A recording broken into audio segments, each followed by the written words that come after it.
Assalamualaikum warahmatullahi wabarakatuh.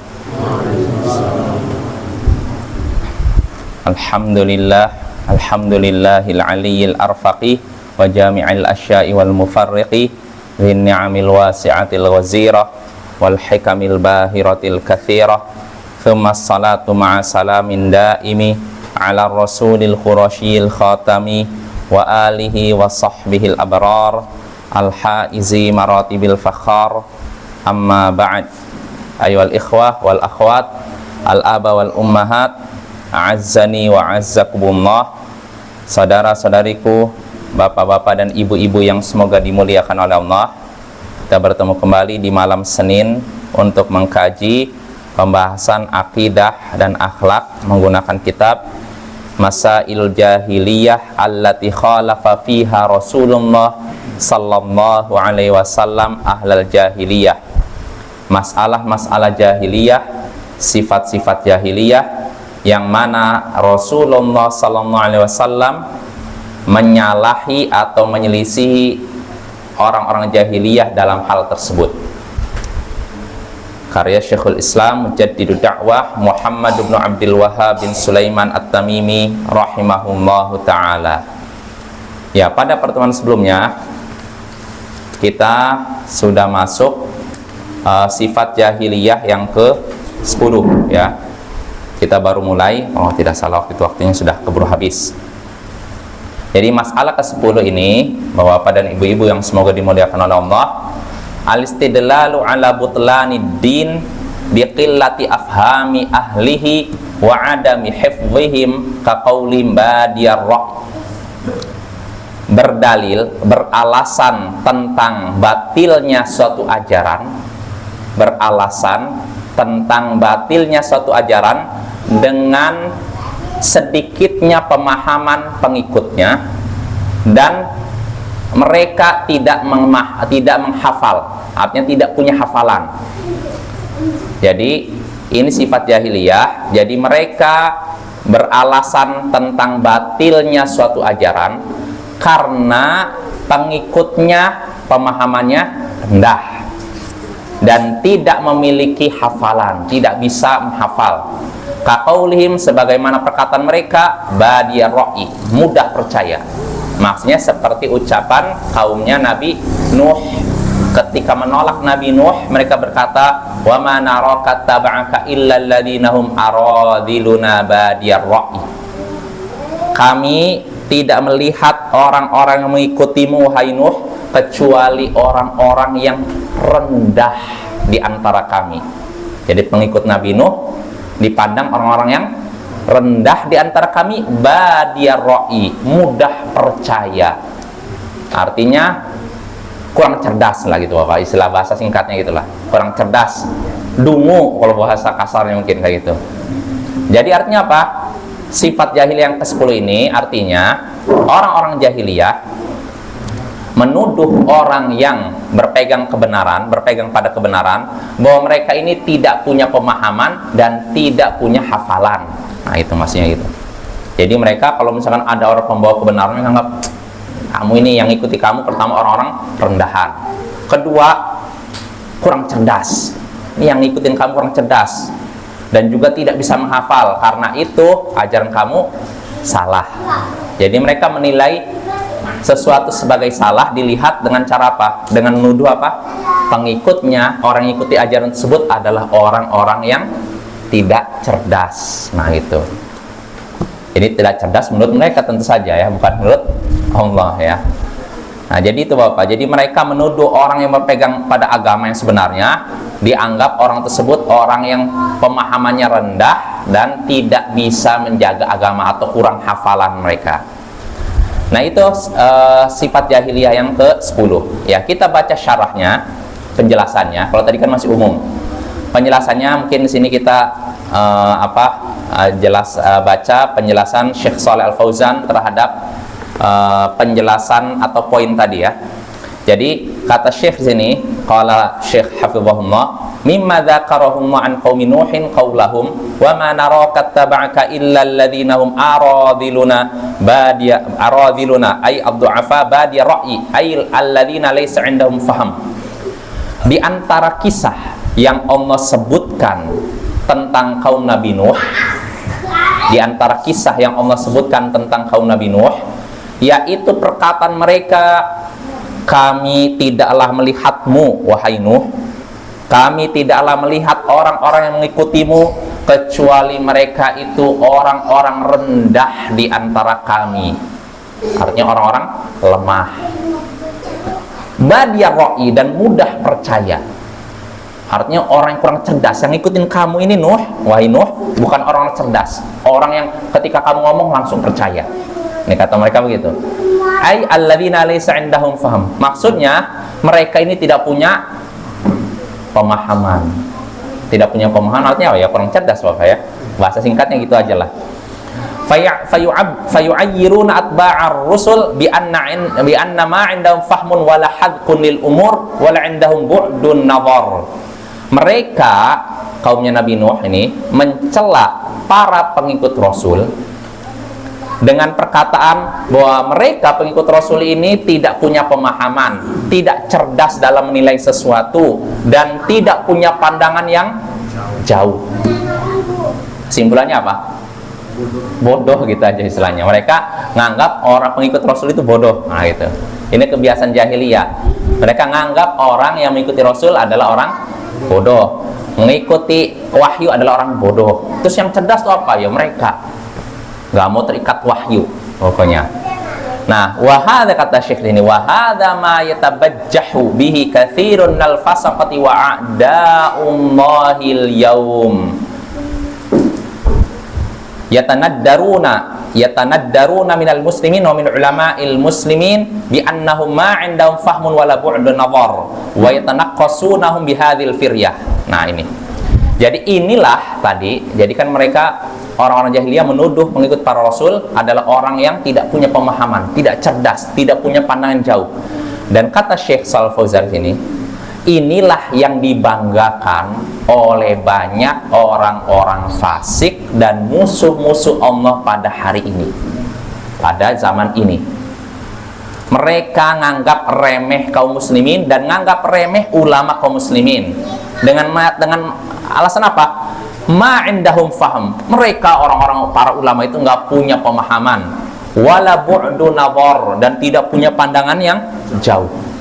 Dan mereka melecehkan para ulama dengan tuduhan tadi. Ma'anna ulama al-muslimin hum ahlul basirah wa hum ahlul ma'rifah. Padahal ulama kaum muslimin adalah orang yang punya basirah, pandangan yang jernih. Wa hum ahlul ma'rifah, dan mereka punya pengetahuan. Li'annahum yanzuruna binurillah, karena para ulama melihat dengan cahaya dari Allah. Wa ya'muruna bi amrillah, mereka juga memberikan perintah berdasarkan perintah Allah. Wa yanhauna 'amma nahallahu anhu, dan mereka juga melarang apa yang dilarang oleh Allah. Nah, ini Bapak, ini yang banyak digaungkan oleh orang-orang liberal, orang-orang sekuler, orang-orang komunis. Mereka nganggap ulama, buya atau apapun, mereka itu orang-orang bodoh, kurang cerdas kata mereka. Mereka ini apa istilahnya, orang-orang lugu katanya, nggak punya pandangan yang jauh. Nah, ini istilah-istilah seperti ini Bapak digaungkan oleh musuh-musuh Islam ya, untuk merendahkan para pembela Islam. Dianggapnya para ulama, tokoh agama ini orang-orang bodoh. Ini digaungkan oleh orang jahiliyah dan ternyata diulangi oleh mereka di zaman sekarang Bapak ya. Wala syakka, lalu kata Syekh, wala syakka annal ulama al-amilina hum afdhalun nas ba'dar rusul alaihimus salatu wassalam. Tidak diragukan lagi, para ulama yang mengamalkan ilmu mereka, mereka adalah manusia yang paling utama setelah para rasul. Jadi Bapak, para ulama yang mengamalkan ilmu mereka adalah orang paling baik, paling utama setelah para rasul. Jadi kalau kita ditanya, siapa orang yang paling baik setelah para rasul? Yaitu para ulama yang mengamalkan. Di sini Bapak, kita perhatikan para ulama yang amal. Bukan ulama saja, bukan orang yang cuman ilmunya numpuk di kepala tapi tidak mau ngamalkan. Karena kalau sekedar numpuk di kepala ilmu tapi tidak mau ngamalkan, ini berarti mirip siapa? Yahudi, ya. Orang Yahudi mereka punya ilmu tapi tidak mau ngamalkan. Nah, kalau ada orang yang punya ilmu tapi tidak mau ngamalkan, nggak bisa dikatakan sebaik orang, ya. Setelah para rasul nggak. Jadi orang dikatakan sebaik-baik orang kalau dia punya ilmu plus mengamalkan ilmunya. Dan juga sebaik-baik orang setelah Rasul bukan orang yang beramal tapi tanpa ilmu. Ini pun bukan. Dan orang kalau yang beramal tapi tanpa ilmu, mirip siapa? Nah, itu ya. Jadi umat Islam itu umat yang berdasarkan ilmu dan amal. Jadi bukan cuma belajar saja, bukan cuma tahu saja, numpuk ilmu pengetahuan di kepala tapi nggak mau mengamalkan, dan bukan cuma beramal saja tapi tanpa belajar. Nah, umat Islam yang sebenarnya artinya orang Muslim yang sejati, yaitu orang yang belajar lalu mengamalkan apa yang dipelajari. Bukan cuma belajar aja nggak mau diamalkan. Dan bukan cuma ibadah saja, beramal saja tapi tanpa belajar. Itu bukan Muslim sejati. Muslim sejati yaitu dia punya ilmu dan mengamalkan ilmunya, ya. Jadi Bapak, jangan kita masuk ke golongan kiri dan kanan. Kalau kiri Yahudi punya ilmu tidak mau mengamalkan. Atau yang satunya beramal tapi tanpa ilmu, ya. Kita di tengah. Kita berilmu dan juga beramal, ya. Ya, jadi kita kembali lagi, para ulama yang mengamalkan ilmu mereka adalah sebaik-baik manusia setelah para rasul. Wa fadlul alimi 'alal 'abid ka fadlil qamari 'ala sairil kawakib. Nah, ini kata Syekh, dan keutamaan orang yang berilmu dibandingkan orang yang ahli ibadah. Artinya seorang berilmu yang mengamalkan ilmunya, ya. Keutamaan orang yang berilmu, alim, ulama, dibandingkan orang ahli ibadah seperti perbandingan antara bulan dengan seluruh bintang. Saya mau nanya Bapak, bintang dan bulan cahayanya mana lebih terang? Yang lebih terang bulan, kan? Bintang walaupun banyak tetap saja tidak terang, kan? Nah, kalau bulan walaupun satu tapi cahayanya, ya tidak. Nah, itulah perumpamaan antara orang yang alim berilmu dibandingkan dengan orang yang abid, ahli ibadah tapi tanpa ilmu.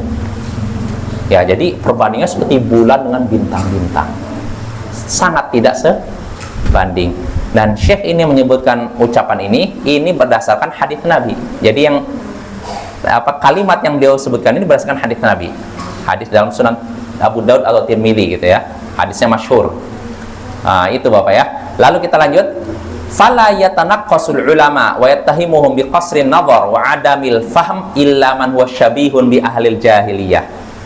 Nah, Bapak nih, tidak ada orang yang merendahkan para ulama, orang yang berilmu, dan menuduh mereka dengan tuduhan punya pandangan yang pendek. Jadi, ulama ini pandangannya pendek, nggak jauh. Nah, siapa yang menuduh mereka seperti itu? Ulama itu pandangan mereka pendek dan tidak punya pemahaman yang dalam, maka tidak ada yang melakukan seperti itu kecuali orang yang serupa dengan orang-orang di zaman, nah, itu orang zaman jahiliyah begitu. Jadi mereka menuduh orang berilmu tuh, ini orang yang tidak punya pemahaman, enggak cerdas. Nah, ini, dan yang seperti ini Bapak-bapak dan ibu-ibu diwarisi. Sifat ini diwarisi oleh orang-orang liberal, sekuler, komunis, dan semacamnya. Jadi mereka menganggap kita itu Bapak orang-orang bodoh. Orang yang berpegang teguh pada agama dianggap orang bodoh. Ini mereka, ya. Jadi itu sebenarnya kalau orang-orang ini yang liberal atau sekuler dan semacamnya, mereka bukan menuduh umat Islam saja yang bodoh. Umat lain pun dianggap bodoh. Pokoknya orang yang berpegang teguh pada agama dianggap orang bodoh, kayak gini. Jadi terlalu apa ya, katanya akalnya itu gimana, ini kita bebas, kalau kami ini bebas, pikirannya bebas, tidak terkungkung katanya, nggak mau terikat dengan wahyu, jadi kami orang cerdas. Kalau itu tuh orang ini penganut agama ini mereka orang bodoh. Nah itu begitu Bapak ya. Jadi dan yang seperti ini bukan tersebar di negara, bukan apa, di negara Eropa, negara Amerika, di negara kita udah ada model kayak gitu, walaupun yang lebih parah di Eropa. Jadi Bapak, Eropa itu jangan dibayangkan istilahnya mereka itu orang fanatik agama Kristen.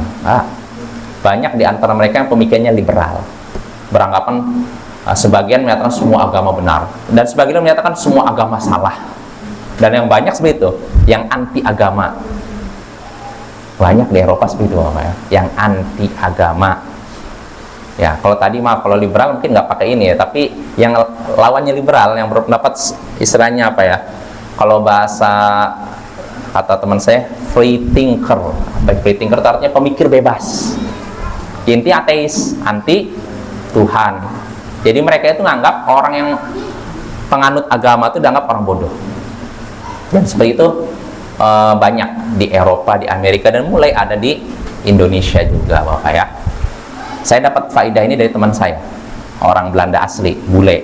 Jadi di Belanda itu yang menguasai partai dari itu, yang anti agama. Jadi mereka menganggap orang-orang yang penganut agama Kristen, apalagi Islam, itu dianggap orang bodoh.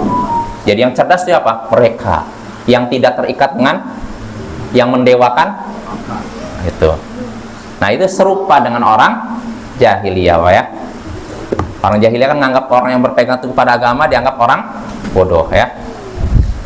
Ini sebagian, tapi sebagian lagi lain lagi. Sebagian lagi sudah kita bahas. Jadi ada yang menganggap orang yang berpegang teguh dengan agama dianggap orang bodoh, dan ada orang yang fanatik buta kepada leluhur mereka. Ini juga jadi orang jahiliyah itu bermacam-macam Bapak ya.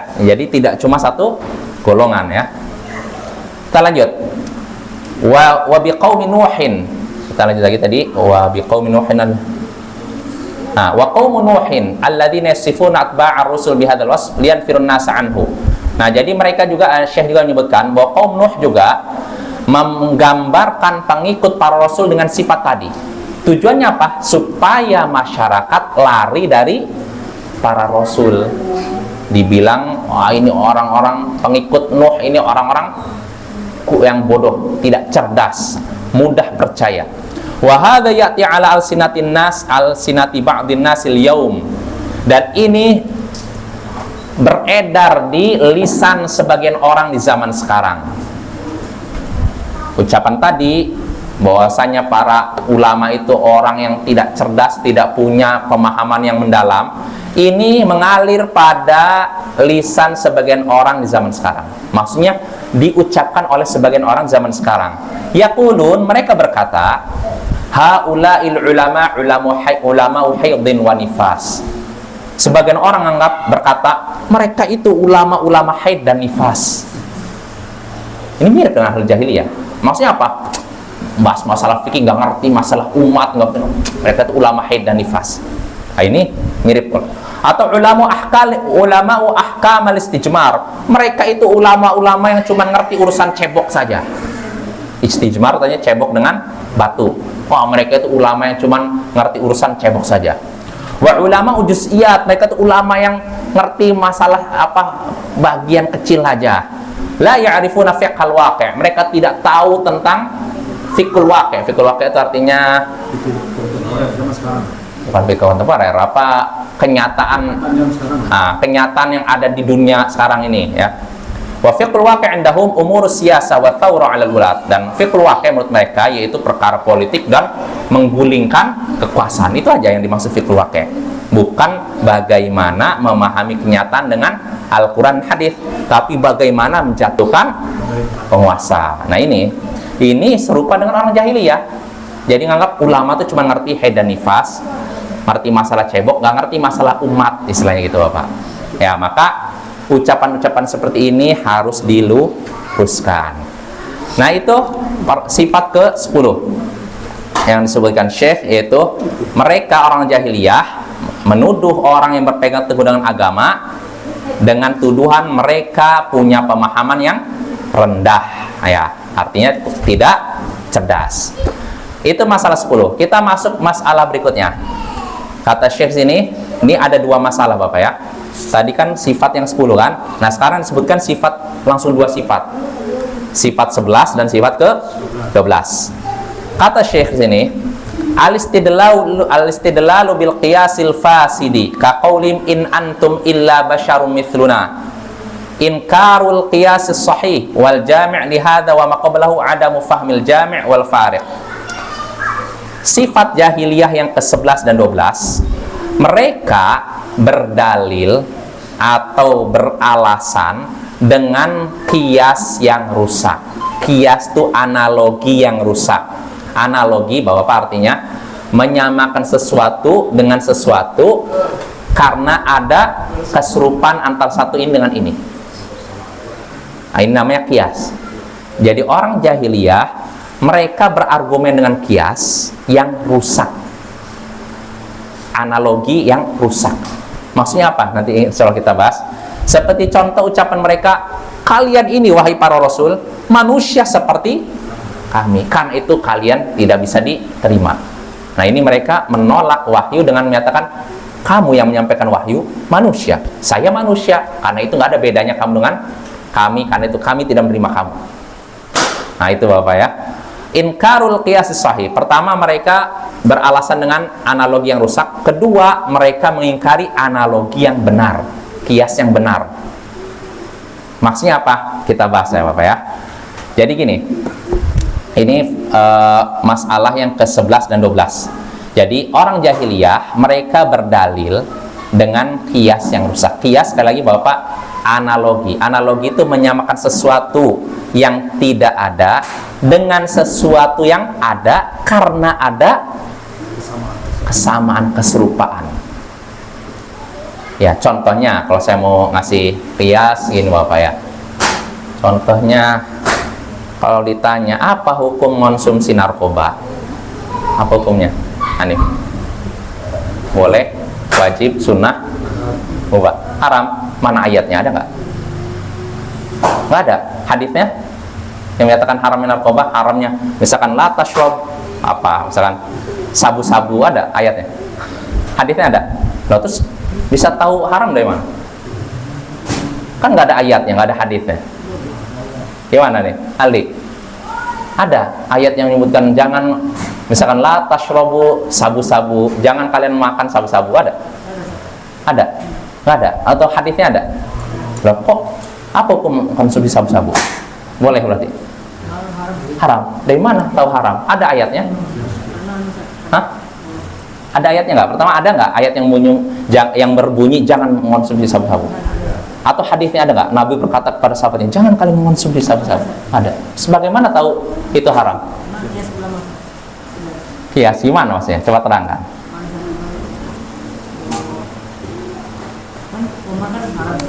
Khamar haram.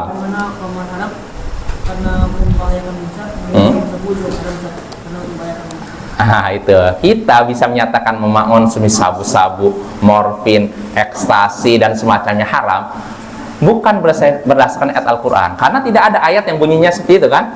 Ayat yang mengharamkan khamar nggak ada kan? Mengharamkan apa? Sabu-sabu, terus tadi apa? Morfin, nggak ada kan?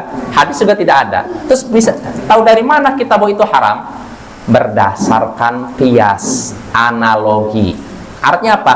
Menyamakan narkoba dengan khamr karena memiliki apa? Bahaya yang sama.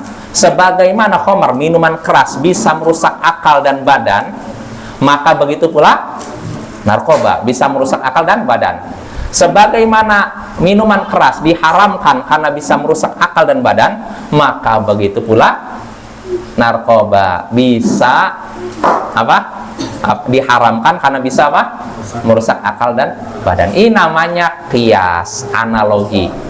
Dan yang seperti ini diperbolehkan kalau memang artinya apa? Yang disamakan ini memiliki kesamaan, keserupaan. Ada hubungannya antara ini dan ini. Contohnya tadi, sabu-sabu dengan khamr. Ada hubungannya kan? Sama-sama apa? Merusak kan? Maka ini haram kan? Apa ya? Tapi kalau antara satu yang ini dengan ini tidak ada persamaan, yang ada perbedaan, nggak bisa disamakan. Contohnya apa? Misalkan menyamakan minum air kelapa dengan minum minuman keras, bisa? Oh, minum kelapa itu haram. Kenapa? Karena mirip minuman keras. Nggak bisa. Ya kan? Bisa tidak? Nggak bisa kan? Karena tidak ada keserupaan kan? Kesamaan kan? Nah itu. Artinya gini, kalau kita menganalogikan, membuat kias karena ada keserupaan, sesuatu yang menyamakan, menghubungkan antara yang dibandingkan dengan yang membandingkan, maka nggak masalah. Tapi kalau tidak ada kesamaan, nggak bisa. Ya. Nah, orang jahiliyah mereka menganalogikan dalam masalah agama dengan analogi yang rusak, kias yang rusak. Contohnya apa? Syekh menyebutkan seperti ucapan mereka, in antum illa basyarum mithluna. Kalian wahai para rasul adalah manusia seperti kami. Artinya apa? Mereka menolak dakwah Rasul dengan menggunakan apa tadi? Qiyas, analogi. Tapi analogi yang salah, rusak. Kenapa? Mereka menyatakan gini, kamu wahai para Rasul manusia, kami manusia. Sebagaimana manusia tidak mungkin menjadi utusan Allah, maka kalau sebagaimana kami tidak bisa menjadi utusan Allah, maka kalian pun tidak bisa menjadi utusan Allah. Karena itu ucapan kalian tidak diterima. Jadi mereka menyamakan para rasul dengan diri mereka. Nah, ini kan analogi kan? Ya tidak? Tapi apakah analogi yang benar? Ya. Nah, dari mana sisi tidak benarnya? Aldi, coba kita mungkin supaya lebih ini pelan-pelan. Kira-kira kenapa bisa salah analoginya? Kan katanya kami manusia, kalian manusia. Ya sudah, sebagaimana kami tidak mungkin menjadi utusan Allah, kalian pun sama, tidak mungkin jadi utusan Allah. Karena itu kami tidak menerima dakwah kalian. Gimana cara bantahnya?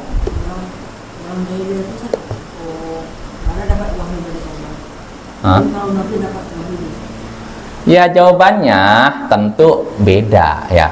Bahkan di sini ini kita baca saja ya. Allah menyebutkan ucapan orang para penentang Rasul ketika mereka berkata kepada Rasul, in antum illa basyarum mithluna. Kalian ini manusia seperti kami, sama saja. Jadi kami tidak menerima dakwah kalian. Maka apa jawaban para Rasul? Qalat lahum rusuluhum. Maka para Rasul pun berkata kepada mereka, in nahnu illa basyarum mithlukum. Ya, kami memang manusia seperti kalian, walakinnallaha yamunnu ala man yasha'u min ibadi. Akan tapi Allah memberikan karunia-Nya, yaitu wahyunya kepada hambanya, kepada siapa yang Dia kehendaki. Artinya apa? Memang kami sama-sama seperti kalian, sama-sama makan, sama-sama butuh minum, sama-sama butuh nikah, tapi Allah memberikan kepada kami kelebihan berupa apa? Wahyu. Beda dengan kalian. Jelas ya? Jadi mereka pakai kias analogi, tapi kias yang rusak dan batil, tidak bisa diterima ya. Jelas ya? Nah, itu tentang kias ya. Jadi kita kembali lagi, mereka itu pakai kias analogi tapi kias yang batil. Dan orang makhluk yang pertama kali menggunakan kias yang batil, analogi yang batil adalah siapa? Hanif. Makhluk yang pertama kali menggunakan kias yang batil, analogi yang batil, siapa? Iblis. Kenapa? Karena iblis ketika Allah menciptakan Adam, Allah kan nyuruh para malaikat untuk sujud kan? Tapi apa reaksi iblis? Sujud tidak? Ya, jadi sujud sini bukan sujud ibadah ya. Jadi ketika Allah nyuruh para malaikat termasuk iblis untuk sujud, ini sujud penghormatan. Sujud penghormatan, bukan sujud ibadah kepada Adam, guys. Tentu saja ibadahnya kepada Allah, tapi ini bentuk penghormatan kepada siapa? Adam. Dan itu pun cuman berlaku pada umat terdahulu. Adapun zaman sekarang kita nggak boleh. Mau sama orang tua kah, apalagi bukan orang tua, presiden atau nggak boleh kita sujud depan dia. Jangankan sujud, ruku pun tidak boleh. Terus bagaimana kita hormat sama orang yang lebih tua? Ya cukup assalamualaikum, atau sedang nganggukkan kepala, bolehlah. Nggak usah sampai apalagi sampai sujud, jangan. Walaupun untuk menghormati. Loh, bagaimana dengan dengan malaikat sujud kepada Adam? Itu syariat terdahulu. Karena Nabi sendiri sudah melarang umatnya untuk sujud kepada manusia. Bahkan kata Nabi, "Lau kuntu amiran ahadan an yasjuda li ahadin la amartul mar'ah an tasjuda li zawjiha." Seandainya aku diperbolehkan menyuruh seseorang untuk sujud kepada orang lain, seandainya aku boleh menyuruh seseorang untuk sujud kepada orang lain, tentu akan kusuruh seorang istri sujud kepada. Ini kalau boleh, tapi kenyataannya tidak boleh. Kalau boleh, tentu Nabi akan nyuruh istri kamu sujud kepada suami. Kenapa? Karena besarnya hak suami terhadap istri. Nah, kita kembali lagi. Ketika Allah menyuruh para malaikat dan termasuk iblis untuk sujud kepada Adam, ternyata semua malaikat sujud, kecuali siapa tadi? Iblis. Maka Allah bertanya, iblis, kenapa engkau tidak mau? Allah katakan, ma mana'aka an tasjuda lima khalaqtu biyadai astakbarta am kunta minal alin. Ya Allah sebutkan surat Shad, wahai iblis, kenapa kamu tidak mau sujud kepada makhluk yang telah kuciptakan dengan kedua tanganku? Maksudnya siapa? Adam. Apakah engkau merasa dirimu, apakah engkau menyombongkan diri, atau engkau merasa dirimu termasuk golongan yang tinggi? Kenapa kamu tidak mau sujud? Apa jawaban iblis? Ana khairum minhu khalaqtani min nar wa khalaqtahu min tin. Aku lebih baik daripada dia. Aku lebih baik daripada Adam. Kenapa? Engkau menciptakan aku dari api, sedangkan dia engkau ciptakan dari tanah. Artinya apa? Api lebih baik daripada tanah. Nah, lihat tuh Pak, iblis menolak perintah Allah dengan apa? Qiyas. Qiyas analogi. Artinya apa? Kata dia, saya nggak pantas sujud kepada Adam. Kenapa? Karena saya dari api, sedangkan dia dari tanah, dan api lebih baik daripada tanah. Kalau memang api lebih baik daripada tanah, berarti saya tidak pantas sujud kepada Adam. Ini namanya apa? Qiyas kan? Ya kan? Ya tidak? Dia menolak wahyu, menolak perintah Allah dengan menggunakan qiyas, membandingkan antara api dengan tanah. Jadi kata dia diciptakan dari tanah, saya dari api, dan api lebih tinggi daripada tanah. Karena itu tidak pantas saya sujud kepada dia. Jelas apa ya? Nah, maka apa yang terjadi setelah itu? Allah ngusir dia dari surga. Nah, lihatlah, dia menolak, iblis menolak perintah Allah dengan qiyas, tapi qiyas yang batil, analogi yang batil. Kenapa? Batil dari sisi mana? Ada yang tahu? Hanif, benar tidak qiyasnya iblis, analogi yang dipakai iblis? Dia dari api, Adam dari tanah. Api dengan tanah lebih baik api, karena itu nggak pantas saya sujud kepada sesuatu yang lebih rendah daripada saya. Benar nggak kias dia? Kenapa? Bisa jadi bahwa Pak, ada orang nanya begini kan? Bisa jadi kan? Kenapa? Apa yang salah dengan iblis? Kan bisa jadi kayak gitu kan? Kalau kita jawabnya salah, salahnya dari sisi mana? Gimana jawabannya coba? Gimana? Aneh. Dari sisi mana salahnya? Aldi, dari sisi mana salahnya iblis? Dia menggunakan kias, nolak perintah Allah menggunakan kias, tapi kias yang rusak, batil. Dari mana tahu rusak batilnya? Coba, siapa tahu bapak-bapak kita ada pertanyaan gitu, bisa jadi kan? Dari anak kita atau mungkin dari orang ateis, bisa jadi yang ingin menjatuhkan Islam lalu tanya, kamu katanya bilang iblis disuruh sujud, lalu iblis nggak mau, lalu iblis terusir. Sebenarnya iblis itu benar, bisa jadi gitu dia, membela iblis malah. Karena apa? Iblis, apa yang salah dengan iblis? Dia menggunakan kias, berarti dia cerdas. Bisa jadi gitu kan? Maka bagaimana cara bantahnya? Coba, ada yang tahu?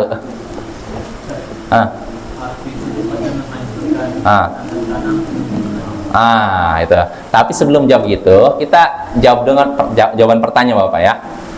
Pertama, la qiyas ma'an nas. Pertama gitu. Tidak ada analogi kalau bertabrakan dengan nas. Nas itu perintah Allah. Jadi jangan sampai kita udah jelas perintah Allah malah kita bantah dengan karena akal kita itu lemah. Ini Bapak ya. Sedangkan Allah ketika memberikan perintah pasti perintahnya mengandung kebaikan. Itu pertama jawabannya. Terus kedua seperti Isab tadi. Kenapa kita katakan salah? Karena yang kenyataannya justru tanah lebih baik daripada api. Kenapa? Tanah itu bisa menumbuhkan. Tapi kalau api, coba, misalkan ada satu kebun apa ya? Atau nggak usah, kalau kebun udah ada ininya, udah ada apa? Pohon-pohonnya. Anggap tanah kosong, isinya nggak ada pohon-pohonan. Lalu kita bakar terus tanah tersebut. Akan tumbuh sesuatu. Nah kan? Iya tidak? Nah itulah api-api justru merusak kan? Tapi kalau tanah, nah, dan sifat api membakar dan ibaratnya taish itu apa istilahnya, nggak teratur istilahnya. Kalau udah misalkan kenain langsung merambat gitu kan, nggak bisa dikontrol, ya nggak? Ya betul tidak? Kalau api kan, nah, tapi kalau tanah unsurnya itu ketenangan kata para ulama. Makanya kiasnya iblis kias batil. Karena pada kenyataannya bukan api yang lebih baik daripada tanah, tapi tanah yang lebih baik daripada api. Lihat loh, iblis menggunakan kias analogi, tapi kias yang salah ya. Maka Bapak, kata para ulama, kata Ibnu Abbas, siapa yang melakukan kias yang batil, berarti dia sudah menyerupai iblis. Jadi siapa di zaman sekarang nih orang yang menggunakan kias untuk menolak perintah Allah, berarti kias yang batil kan? Berarti dia sudah menyerupai iblis. Contohnya apa ya? Ada yang ingat? Saya kadang lupa nih, ada contoh unik masalah ini.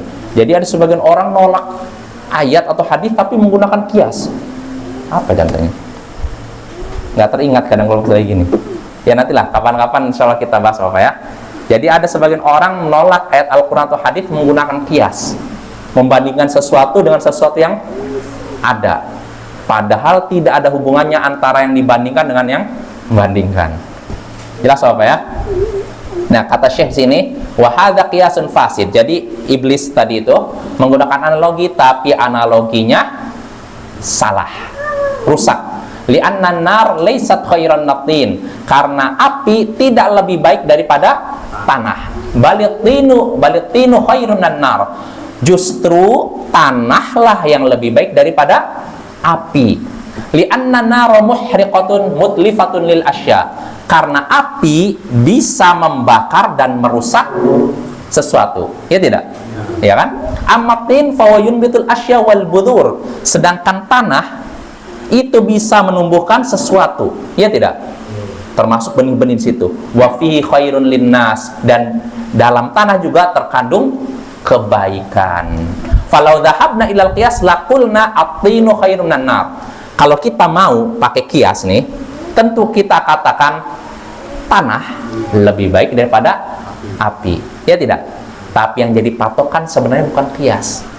Apa kata Syekh? Al-i'timad laysa huwa 'alal qiyas. Yang jadi sandaran bukan kias. Bal i'timad 'ala ikhtiyarillah. Akan tapi yang jadi sandaran pilihan Allah. Itu Bapak. Kenapa? Kalau Allah sudah memilih sesuatu pasti baik.